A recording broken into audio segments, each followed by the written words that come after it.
Salut à tous et bienvenue sur ma chaîne. J'ai pas l'habitude de montrer mon visage et de faire des vlogs comme ça. Mais cette fois-ci c'est un cas un peu particulier. On est ici à Morges, c'est la première fois que je viens à Morges, donc en Suisse. Et je suis venu ici pour acheter un nouveau bébé en fait, que je vais vous montrer tout de suite. Voilà, c'est le 70-200 F4 de chez Sony. Et donc on va essayer ça, on va faire un petit shoot de rue dans une ville que je connais pas du tout. Je vais juste me promener au bord du lac et puis on va voir ce que ça donne. Allez, à tout de suite. Donc là tout de suite, on va mettre le clips pour sécuriser l'appareil. On peut voir quand même que l'appareil pèse, l'objectif lui pèse pas mal. On va essayer de voir ce qu'on peut faire. Où est-ce qu'on peut avoir un petit portrait? On va essayer de voler des images de gens là, par là.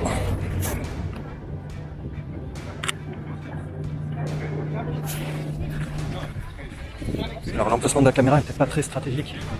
Je sais pas si vous pouvez voir quand je shoot, parce que je crois que je me poignais juste devant. On va voir ça. Ah, elle s'est mise en plein centre. C'est dommage parce que ce pont pourrait être un poil plus joli. Juste.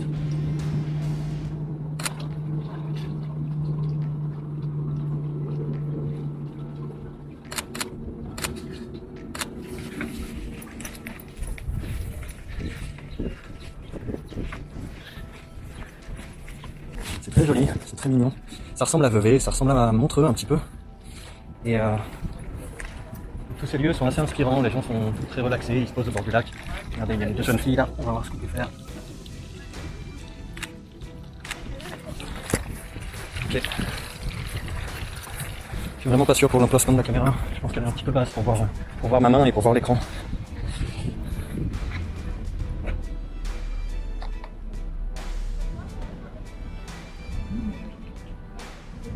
Ça c'est quelques photos que j'ai fait juste avant de commencer à filmer.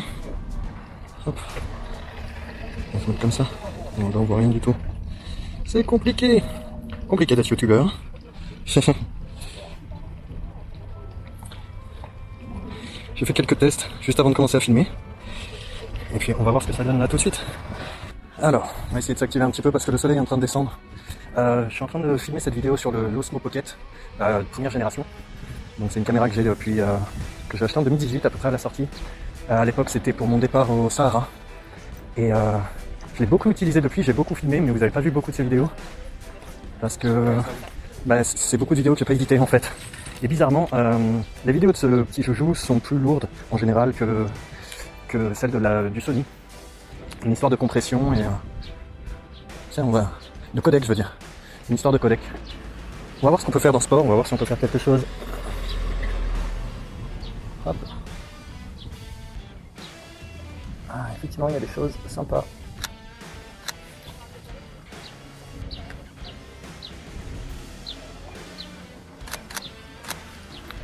C'est fou comme un 70-200 d'un coup ça ouvre des perspectives. C'est une focale avec laquelle j'avais commencé à l'époque de mon D90, ma première caméra Nikon, donc ma toute première caméra en fait, premier réflexe. Et c'est une focale que j'avais beaucoup aimée. Là, revenir à un 70-200, mais cette fois plein format. Bon, il y a un petit peu moins de portée, on va dire, en plein format. Mais c'est quand même assez intéressant. Dernièrement, depuis que je suis passé chez Sony, j'avais un peu des frustrations au niveau des focales que j'ai, parce qu'il me manquait mon 24-70, que j'aimais beaucoup sur Nikon. Et là, j'ai un 16-35 que j'arrive pas tellement à gérer, que j'utilise sur gimbal, principalement à 20 ou 24. Mais c'est vrai qu'en dehors de ça, en photo, j'ai du mal à me mettre dans la tête, ou à me mettre dans l'œil en tout cas cette focale. Pour moi c'est assez incongru. Là je suis pas dans la bonne direction par rapport au soleil, donc un petit tips de rue c'est regarder ce qui se passe, mais aussi regarder la direction par rapport à la lumière. Moi j'aime beaucoup shooter avec une lumière en 3/4 arrière, donc en backlight. Et donc vous voyez là les ombres au sol, on peut se rendre compte que j'aurais une lumière qui me plairait plus si je me retournais. Donc je vais retourner un petit peu en arrière, histoire de provoquer en fait, ces situations de shoot. Donc c'est très important où est-ce qu'on se place dans la rue. Être du bon côté de la rue, être du bon côté par rapport au soleil. Et puis ensuite on peut regarder tout ce qui se passe autour et ce qui peut être intéressant. Là on va voir si j'arrive à atteindre cette demoiselle ou ce jeune homme. Ouais. Alors effectivement 70-200, c'est sympa. Mais sur un plein format, automatiquement, ça n'a pas énormément de portée. J'avais un 85, enfin j'ai un 85 mm 1.8 et c'est vrai que celui-là, bon, il rajoute, il double, mais c'est pas aussi impressionnant que je l'espérais. Je me demande si... On va couper là. En fait, j'ai acheté cet objectif parce que j'ai un contrat qui se prépare pour une équipe de polo, des événements de polo, et on m'a demandé d'avoir un zoom pour simplement parce que je pourrais pas approcher les chevaux très très près. Et je me demande quand même si 200 mm va être suffisant. Ça aurait été mieux d'avoir un 200 600 ou 200 400, je me souviens plus exactement des focales chez Sony. Mais en tout cas, ouais, ça aurait pu être plus intéressant. Maintenant, on va voir ce qui est possible. De toute façon, ça aurait été en dehors de mon budget, donc on peut pas non plus tout faire.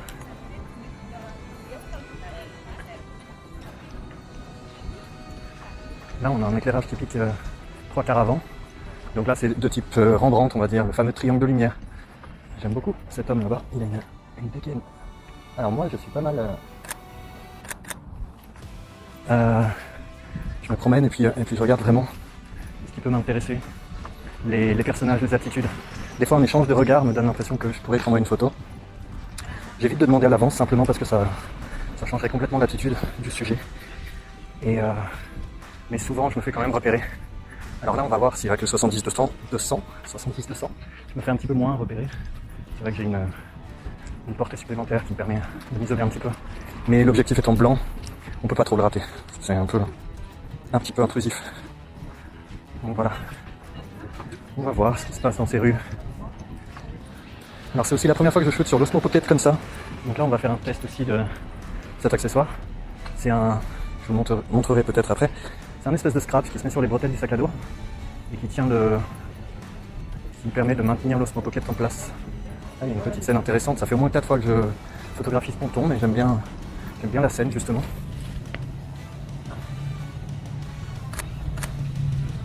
Alors là, je vois pas grand chose. On va peut-être shooter à travers celle-là.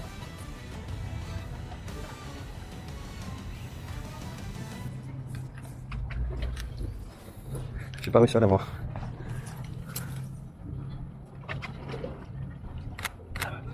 Ok. Bon, c'est pas la photo la plus exceptionnelle. C'est intéressant aussi parce que le fait de me filmer pour la première fois en train de photographier, avec l'Osmo Pocket, je veux dire en mode reportage, ça me donne une certaine pression, comme si j'avais quelqu'un qui me regardait par-dessus l'épaule.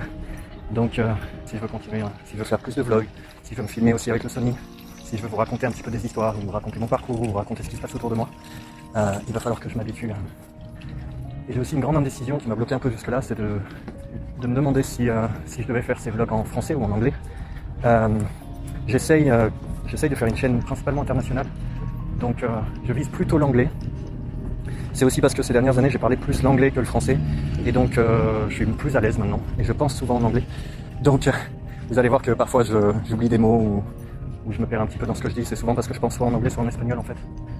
Et puis voilà, on va essayer de faire coïncider tout ça, donc peut-être que je ferai des vidéos en français, peut-être des vidéos en anglais, peut-être que je mélangerai les deux. Je pense qu'on va aller un petit peu dans ces rues, histoire de voir ce qui se passe. Alors, je me rends compte que l'Osmo Pocket dévie un petit peu sur la droite, ce qui fait que vous ne devez pas voir bien droit quand je marche. Bon, c'est peut-être mieux comme ça.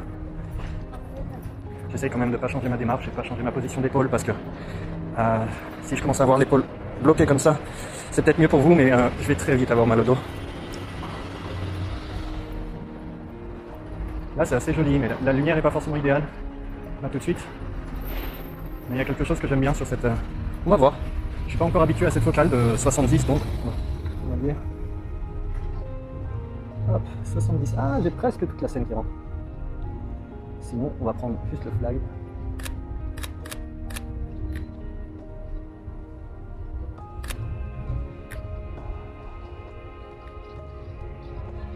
Donc là en 70. Ouais.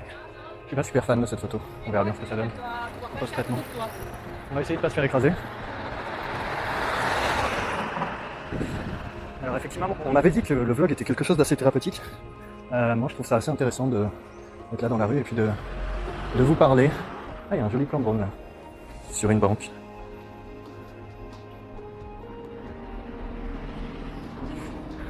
Là, depuis une semaine, je travaille en particulier sur l'édition de toutes mes vidéos de drone. En fait, j'ai pris plus de 500 vidéos de drone ces derniers 2 ou 3 mois, depuis que j'ai acheté mon drone. Et malheureusement, vous en avez pas vu beaucoup, parce que j'ai pas encore édité dans une vidéo avec de la musique, etc. Mais c'est dans l'idée. J'essaye vraiment de m'améliorer là-dessus et essayer de gérer ma communication. Et en tout cas, j'ai travaillé ces derniers jours, ça fait 5 jours à peu près que je travaille sur tous ces plans de drone pour les vendre sur des vidéos stock. Encore une fois, c'est une chose que j'ai jamais trop fait, parce que ça demande énormément de travail en amont. C'est pas juste prendre des vidéos et puis les poster. Il faut les éditer, les recouper. Donc couper le début et la fin pour avoir un mouvement vraiment propre. Il faut qu'elle dure moins d'1 minute. Bon, en général, une séquence de drone, je les filme en moins d'1 minute en général. Et je vais juste prendre ça parce que la lumière est vraiment jolie. Hop. Ok. Et donc voilà.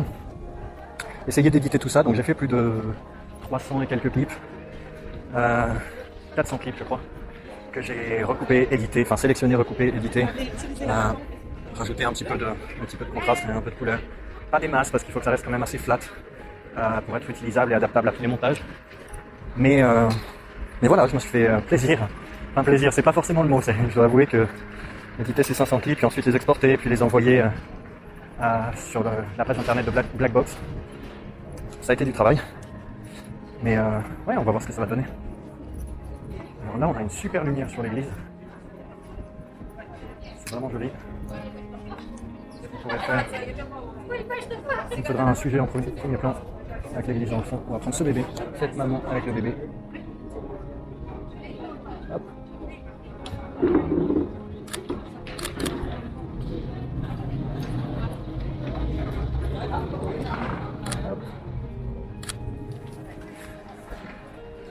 Alors forcément, vous n'avez pas vu, mais elle a très vite remarqué que c'était elle que je visais. Elle m'a fait un petit sourire. Enfin, je lui ai fait un petit sourire et puis elle m'a fait un sourire aussi. Donc au début, elle avait le visage un petit peu anxieux.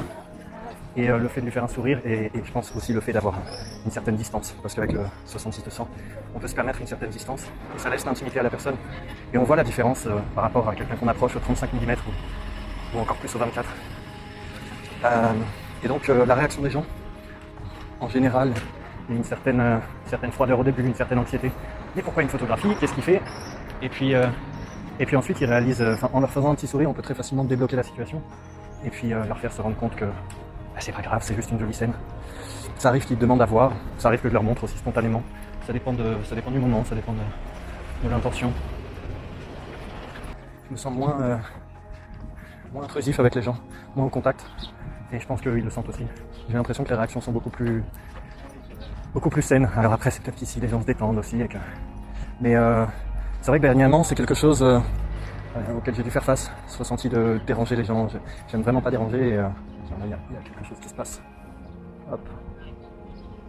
C'est dommage qu'elle ait la main dans le dos. Relève la main, mademoiselle. Allez, relève la main. Elle n'a pas envie. La lumière était cool. C'est dommage qu'elle ait la main dans le dos. Tiens, on va reprendre. Ah, mais ça la garde vraiment.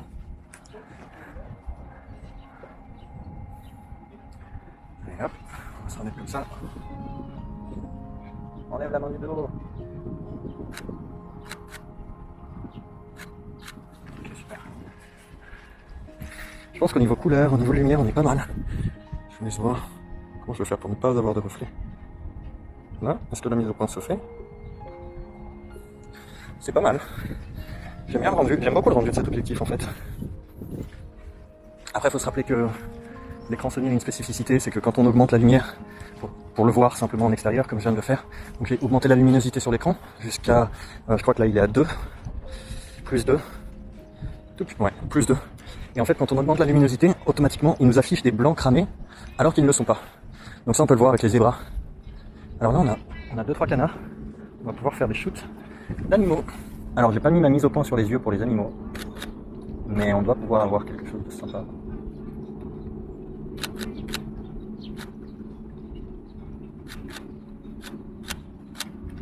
Voilà. Je pense qu'on a tout ce qu'il faut. Il y en a des jolis. Il y a de jolis plans. Ok, bon, bah, globalement, je suis content de cet objectif. Je sais pas si si la focale va être suffisante pour le travail que j'ai à faire. Je vais peut-être devoir louer un objectif un peu plus gros. Mais en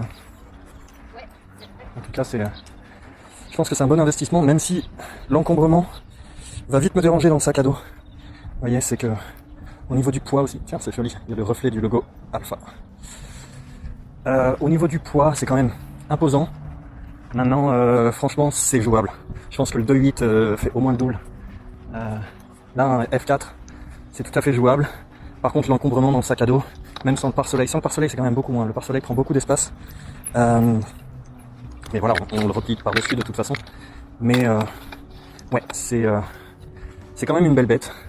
Et avec un mode de vie nomade en sac à dos, ça risque d'être compliqué. Surtout que c'est mon 3e objectif. Donc là, on va revenir dans la direction opposée. Comme je le disais tout à l'heure, moi j'aime beaucoup avoir une lumière en ce que j'appelle moi 3/4 arrière. Ce que certains appellent juste backlight. Mais pour moi, backlight, c'est un peu, ça veut dire lumière arrière en fait. Lumière arrière, ça peut être totalement derrière le sujet, contre-jour du coup, ou en 3/4, ce qui est aussi un type de contre-jour. Mais je trouve que ça, c'est une lumière très très flatteuse. Enfin, flatteuse, c'est pas forcément le mot.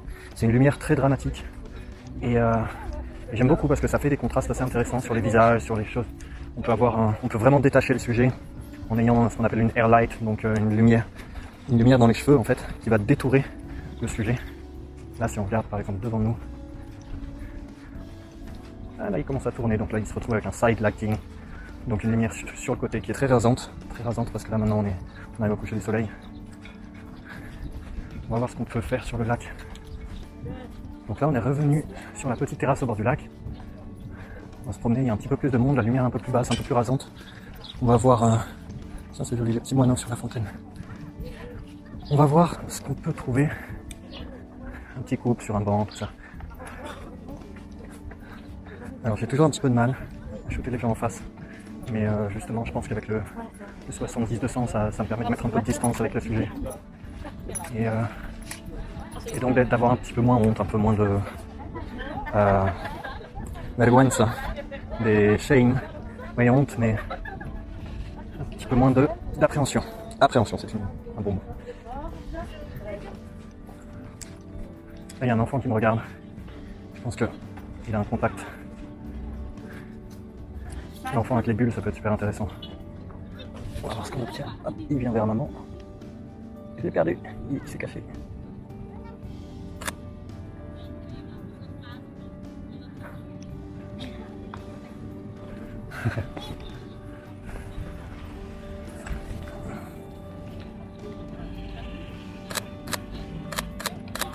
C'est le papa qui fait les bulles et l'enfant qui joue avec.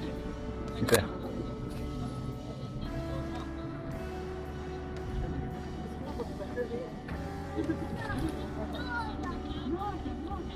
Ah super.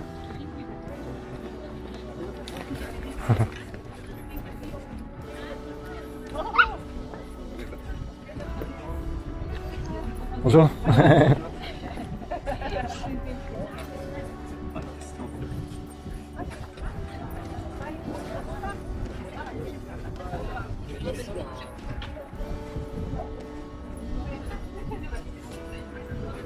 Le regard des gens est globalement assez bienveillant pour la caméra.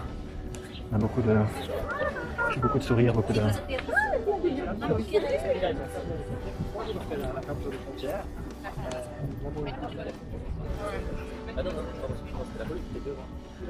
Bon alors là j'ai pas trouvé grand chose d'intéressant jusque là. Je pense que je commence à fatiguer aussi. On va peut-être retourner vers la gare et puis on va essayer de shooter des choses à la gare. Et puis tranquillement revenir à Lausanne. Ici on peut peut-être avoir quelque chose. Hop.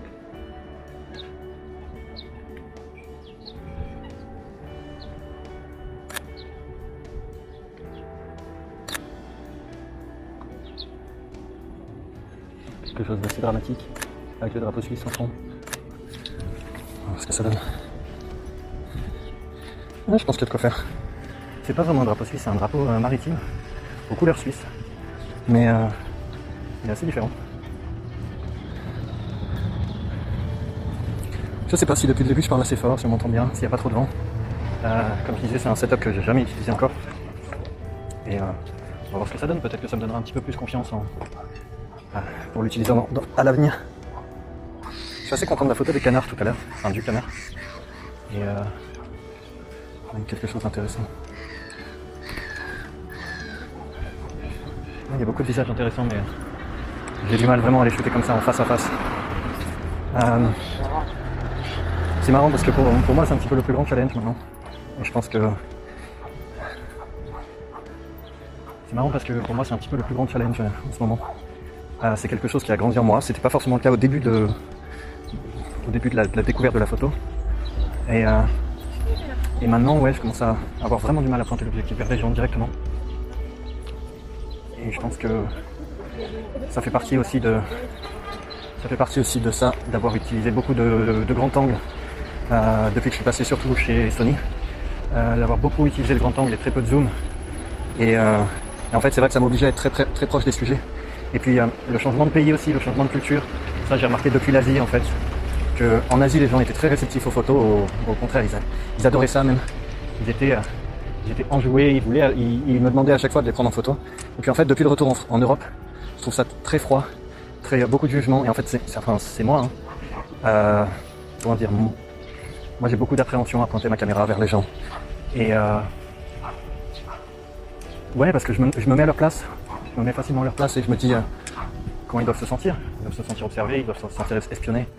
Et ça peut être très intrusif. Donc justement, c'est devenu quelque chose qui m'a un petit peu bloqué. Et je pense que cet objectif, le 70-200, va aussi m'aider un petit peu à ça, à débloquer ça, parce que ça me permet de mettre quand même une distance avec mon sujet. Et donc de pas trop le perturber dans sa zone d'intimité, on va dire. Pas trop entrer dans sa bulle. Et lui dans la mienne. Et donc du coup, ça reste quand même cordial. Et puis l'autre aspect, je pense, qui va avec, c'est que on se rend compte que les gens vous regardent différemment quand vous avez un gros objectif blanc. Ils considèrent plus qu'on est professionnel. On est plus facilement vu comme un professionnel. Et donc il y a moins cet aspect de perversité, de quoi que ce soit. Donc du coup, je pense que le regard est beaucoup plus sain, beaucoup plus bienfaisant. Là, on est arrivé sur un super joli parc. On va voir ce que ça donne, ce qu'on peut faire autour. En tout cas, il y a beaucoup d'aspects différents, de lumières différentes, de jeux d'ombre et de lumière. Il y avait 2 jolis modèles. C'est dommage parce que la scène était parfaite. Je pense qu'on peut utiliser cette allée d'arbres. Il me faudrait 2 autres modèles qui passent, 2 autres sujets.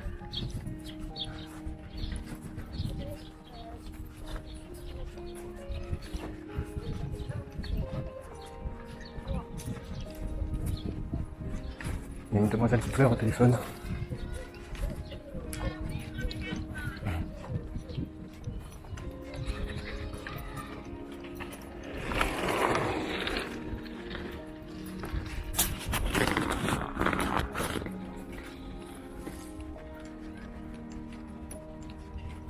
Il y a des arbres assez majestueux ici. Par contre, au 70-200, je ne pourrais pas les prendre. Mais cet arbre en particulier, il est assez impressionnant.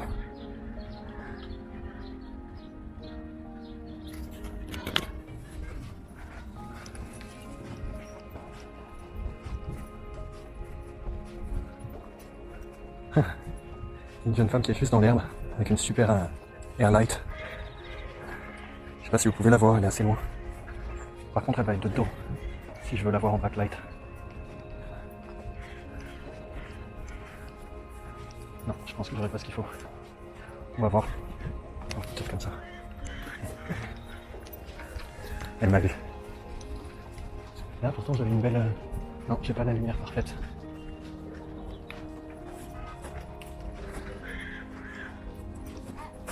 C'est dommage. Elle aurait été tournée dans l'autre sens, ça aurait été parfait. Je ne sais pas si vous voyez à chaque fois ce dont je parle, parce que c'est vrai que j'ai tendance à pointer mon corps dans une autre direction pour éviter d'être trop facilement repéré. Ouais, j'essaye en général de marcher tout droit quand je repère quelqu'un sur ma gauche ou sur la droite. Et comme ça, quand ils jettent un œil rapide, ils n'ont pas l'impression que je vais vers eux, que je les vise particulièrement. Ça me permet de garder quelques secondes de leur attitude naturelle. Et en général, c'est plus joli. Là, au niveau inspiration, ça commence à être limite. commence à fatiguer. Et mine de rien, là ça commence à peser. Je pense que je vais tranquillement rentrer à la maison. Et puis éviter tout ça, et puis on se refera une autre session. Peut-être demain. Il y a beaucoup de gens en terrasse. Je ne vois pas faire des portraits ici.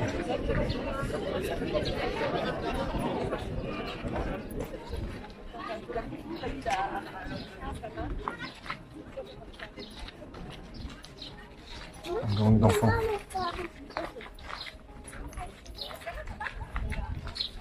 J'aimerais faire des triptyques ou des lots d'images pour raconter un petit peu une histoire. Et ce serait une idée de quelque chose d'intéressant pour les réseaux sociaux, pour Instagram, ou quelque chose à partager avec vous. Par contre, j'ai encore un problème avec Instagram, c'est le format, le ratio en fait, les dimensions qui sont demandées. Ils nous demandent en 4 par 5 il me semble, et alors que les photos sont toujours prises en 3 par 2 ou en 16-9. Et le 4 par 5, j'arrive pas à me le mettre dans la tête, j'arrive pas à me le mettre dans l'œil. C'est un peu comme je disais tout à l'heure pour les objectifs, décidément il y a beaucoup de choses que j'arrive pas à me mettre dans l'œil en ce moment. Mais ouais, et puis le workflow sur Instagram, c'est pour ça que je poste rarement, parce que je trouve que le workflow est quand même pas agréable. C'est vraiment... vous savez, on shoot avec la caméra, on importe sur l'ordi, donc il faut retirer la carte, la mettre sur l'ordi, transférer les photos, les éditer, réexporter en JPEG. Et puis là, il faut le mettre... Enfin, moi je le passe par le Drive, donc on le met sur le Drive. Dans le téléphone, on accède au Drive, on retélécharge les images qui se mettent dans un dossier téléchargement par ordre, par date en fait. Et donc c'est pas forcément la date de shoot, c'est la date de téléchargement. Et puis on se retrouve avec des photos là-bas qu'il faut ensuite poster sur Instagram. Et tout le process est assez compliqué. Alors quand c'est pour une ou deux photos, ça va, c'est pas un souci. Mais quand on a des centaines, des milliers, surtout qu'il faut gérer des tailles différentes, des ratios différents, en fonction si c'est en paysage, en portrait, en carré. Et ouais, c'est assez complexe de gérer tout ça. Mais ouais, c'est pour ça que souvent j'ai du mal à passer le cap de poster. J'ai même un peu arrêté de poster sur Facebook parce que Facebook en soi ne sert à rien. Clairement, les pages Facebook, plus personne ne les regarde en fait. Et c'est beaucoup de travail toute cette chose d'édition. Donc après, c'est bien de prendre plein de jolies photos, mais à quoi elles servent si personne ne les voit en fait. Après, il y a une demoiselle en train de payer son parking qui est habillée de manière médiévale.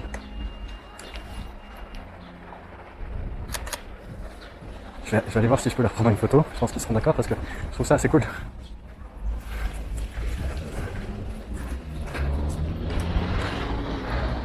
Hop.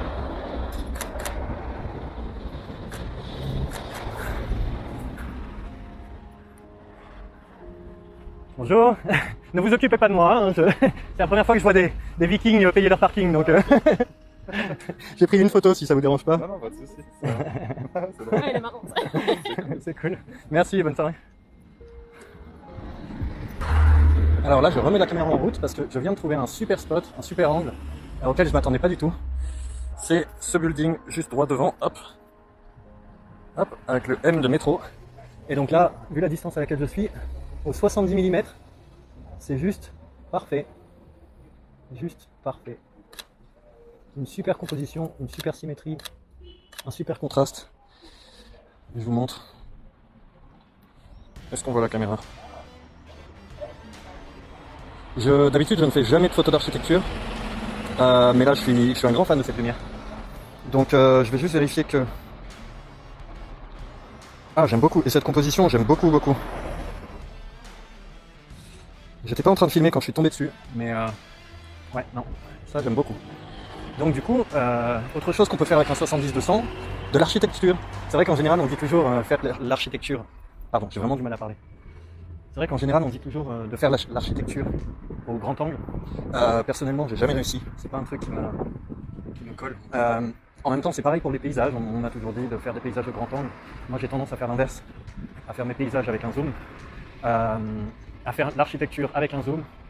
Et puis, et du coup, ça donne des résultats un peu différents. Et peut-être que vous allez aimer. Moi, en tout cas, j'aime beaucoup cette photo. Je vais juste changer de côté, voir si je peux reproduire quelque chose, si je peux trouver autre chose avec... Ce bâtiment est vraiment intéressant. Il a vraiment des lumières super intéressantes au coucher de soleil.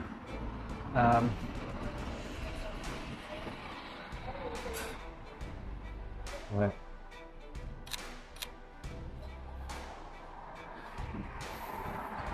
Je suis pas sûr que j'arrive à faire mieux que la précédente, et puis je vais pas shooter tout le temps le même bâtiment. Mais là, du coup, ça m'inspire à regarder un petit peu plus en l'air. Et c'est vrai que beaucoup de gens le disent, mais on oublie toujours. On oublie toujours que regarder en l'air, c'est important aussi. Il y a beaucoup d'angles ratés, puis c'est un point de vue assez inhabituel.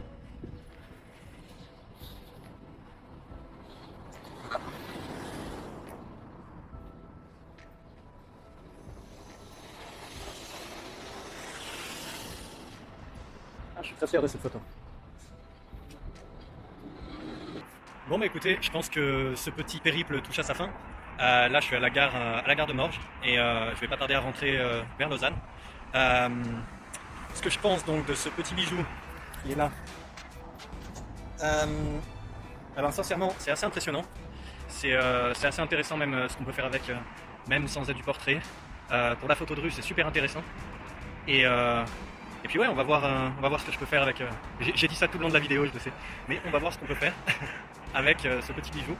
Et par contre, c'est lourd, c'est encombrant. Là, je commence à avoir vraiment mal au dos, mais on va s'y faire. Ça va faire un peu les bras. Et puis, bah écoutez, merci à tous. J'espère que cette vidéo vous a plu. Je sais pas s'il y en aura, il y en aura sans doute d'autres dans ce style. Si jamais il y a des gens qui aiment ça, dites-le moi en commentaire ou mettez des likes. Ou je sais que j'ai très peu de followers, mais on verra bien ce qui se passe. Allez, merci, à plus.